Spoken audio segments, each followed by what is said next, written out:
So we're going to do a quick rundown of the just war theory and the civil disobedience and what that involves in the basically different rules, the different steps. We've got 7 rules of just war theory, 4 rules of civil disobedience. So remember, just war theory, the whole idea behind just war theory is that war in itself is bad. It is intrinsically bad because you're using deadly force. We're taking human life. That's never a good thing. However, there are times where it is necessary. Okay, so when we have to justify force and justify war, what are the steps for that to realize that we're within moral bounds? So we're going to go through them. This is the way I number them. Different books number them different ways. So let's see. Number 1 is just cause. Okay, is what you are doing, is it truly, are you trying to restore justice? Are you trying to defend what's right? And what I usually count as sort of a subset, so I'm going to call it 1B, is self-defense. Okay, if it is truly self-defense, if you're really trying to defend life, trying to defend basic human rights, trying to defend safety, then that's almost always just cause. Just cause is not only self-defense, but that's usually a pretty good indicator that you are working with a just cause. The second thing is, does it involve a legitimate authority?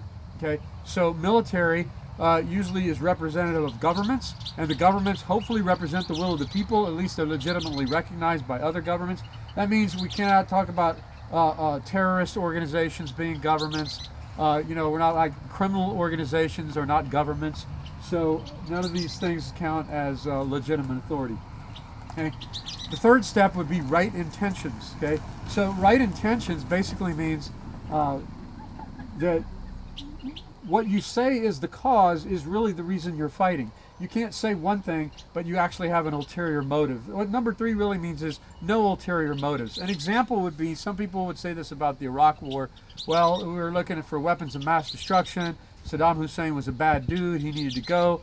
It's true, he was a bad dude. Okay, but was that really why we were there? Some people think that was about oil. So you got to look and see, are there any ulterior motives? That's number 3. Number 4 is pretty easy. It's simple to understand. Last resort. Is this really the last resort? Were there other things that we could have done instead of having to go to war? Did we try every other option? Number 5, a reasonable chance of success. If you are going to continue a war only for the purpose of saving face, or only as a point of pride, then that's not okay to get rid of human lives for that. Okay, there has to be a reasonable chance of success, and that means a reasonable chance of restoring peace at some point in the future. So that's number 5. Number 6 is proportionality. It's kind of one of my favorites to think about, but it's really also the trickiest in a way, because you're asking the question, is the damage that's going to be done by us going to war, is that greater or less than the damage that will happen if we do nothing? So again, use the example of like Saddam Hussein in Iraq. If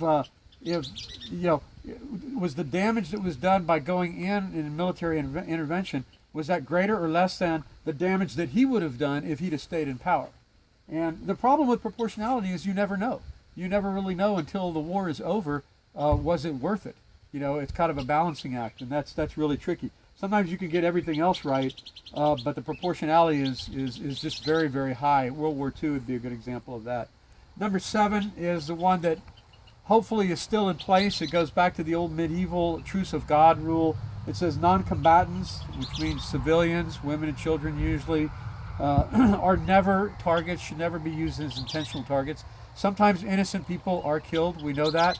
That's usually called collateral damage, but that should never be the goal or the intention. The intention should always be to try to avoid civilian casualties. So that's our 7 basic steps for just war. And it's actually quite seldom that our wars have met all 7 criteria. And it's really more and more difficult for that to happen nowadays, especially in the nuclear age and with the kind of technology that we use. Now, the other part that I wanted to look at is the 4 steps of civil disobedience for people who want to go out and protest wars and so forth, or you want to protest anything else. It could be racist policy or any type of oppression. You're going to protest a law or a policy of the government. Okay, there's 4 steps that should be followed to fit in with classic Christian Catholic social teaching. So number 1 is you only break the laws that are considered unjust. A legitimate protest is not an excuse to go out and just break laws however you want. And you should focus the protest. So if the government is doing something wrong, you don't, like, for example, just walk out of your school or protest some other group that had nothing to do with the rule that you're protesting. So this is a matter of kind of focusing the protest. Number two, I don't know if you need to zoom in on these or not, but accepting the legal consequences. This is something we saw all the time with Gandhi, with Martin Luther King, with Cesar Chavez, Dorothy Day, and yes, of course, Jesus Christ.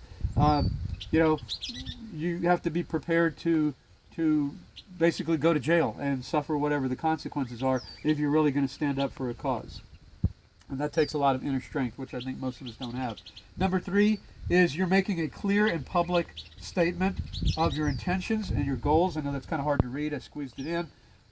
You need to publicly state what is it that you think is unjust, what is the goal that you're trying to reach, and how will you know when you've reached that goal in order for the protest to stop. And then, of course, number four is probably the most important. If you're going to do a nonviolent protest, do no harm.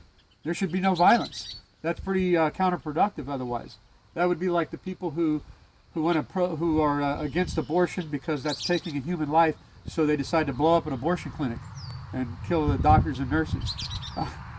What could be more horrible and kind of counterproductive and stupid, really? So clearly that is the most important one.